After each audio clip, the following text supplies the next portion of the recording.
Imagine if we invented school today.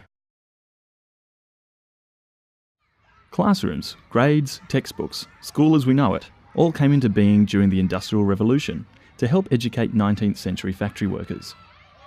But what would school be like if we invented it today? Would it be the same? Or would we change things, given everything we know now about our brains, about learning, about technology?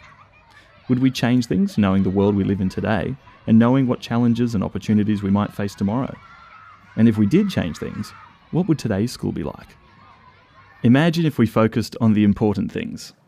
Global research has identified 4 fundamental skills for the coming century: critical thinking, creativity, communication, and collaboration. We also know that personal values such as initiative, resilience, empathy, and awareness will be crucial.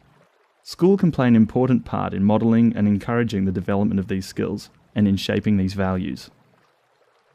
Imagine if we cut class sizes in half. We know that kids do better in classes of 10 to 15 students. Research from around the world has told us that since the 1960s, and you can understand why. With smaller classes, teachers rely less on old-fashioned top-down teaching practices and use more modern, more flexible ways of helping kids learn.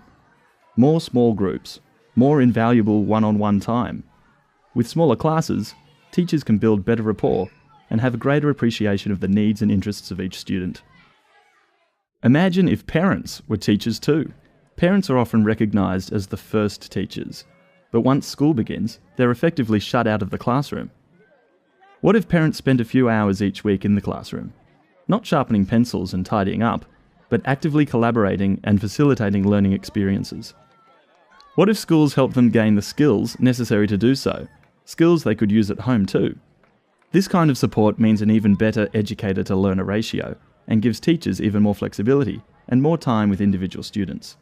Studies have repeatedly shown the positive impact of parents playing this kind of meaningful role in the classroom, academically, socially, and emotionally. Imagine if we tailored school to the student.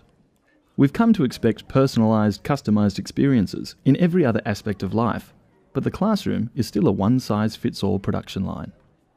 We know that students get better outcomes when they have more control over their learning, and when the material reflects their personal interests and abilities. In a class of 30 kids, it's almost impossible to deliver rich personal learning experiences for every student, and as a result, teachers end up teaching to the middle. With smaller classes and the support of parents in the classroom, teachers can create a wider variety of experiences, giving students the freedom to explore and learn through content and activities they find more engaging. Imagine if we didn't rely on textbooks. What if instead we drew problems from the real world and the imagination of students? Problems they could work on as projects to encourage planning and perseverance?